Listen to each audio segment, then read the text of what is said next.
Come in. Madam, আপনার একটা parcel ছিল।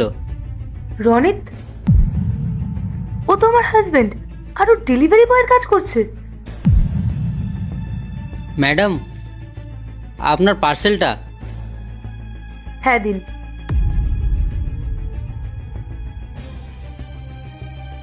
কত টাকা হয়েছে এটার? ম্যাডাম 1,500 টাকা হয়েছে।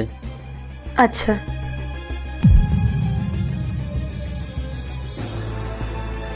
এই নিন 1,500 টাকা। Thank you madam. শুনুন, হ্যাঁ বলুন। আসলে আমি না আপনাকে আগেও কোথাও একটা দেখেছি। আপনি কি কল্যাণীতে থাকেন? হ্যাঁ, কিন্তু আপনি কি করে জানলেন? আপনার ওয়াইফের নাম পায়েল না? হ্যাঁ। আসলে ও আমার ফ্রেন্ড হয়, আর আমি ওর বাড়িতে বেশ কয়েকবার গেছি। ও আচ্ছা, ঠিক আছে ম্যাডাম, আমি তাহলে এখন আসি। শুনুন,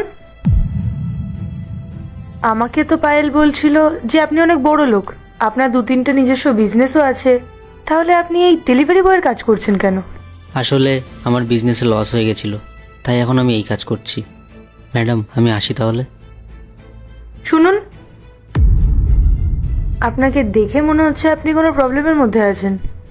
আপনার যদি কোনো সমস্যা না থাকে তাহলে আপনি আমাকে শেয়ার করতে পারেন। আমি চেষ্টা করব আপনার হেল্প করার। আসলে আমি একটা অনেক বড় কোম্পানিতে চাকরি করি। আপনি যদি বলেন তাহলে আমি ওখানে আপনার কোনো একটা কাজের ব্যবস্থা করে দিতে পারি। বলুন না আমাকে, কি হয়েছে? না ম্যাডাম, কিছুই হয়নি, আমি আমার লাইফে ভালোই আছি। না, আপনাকে তো দেখে মনে হচ্ছে না যে আপনি ভালো আছেন। আর এমনিতেও নিজের মনের কষ্টটা কাউকে শেয়ার করলে হালকা ফিল হয়। বলুন না আপনি, কি হয়েছে আপনার?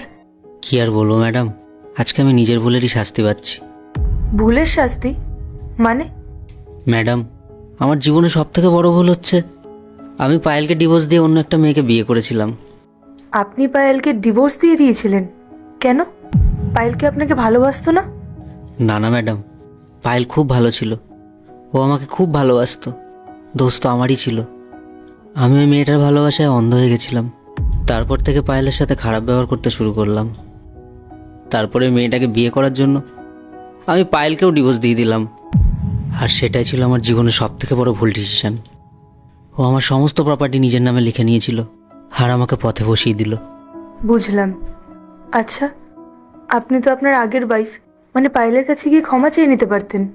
ও হয়তো আপনাকে ক্ষমা করে দিত। আমি কোন মুখে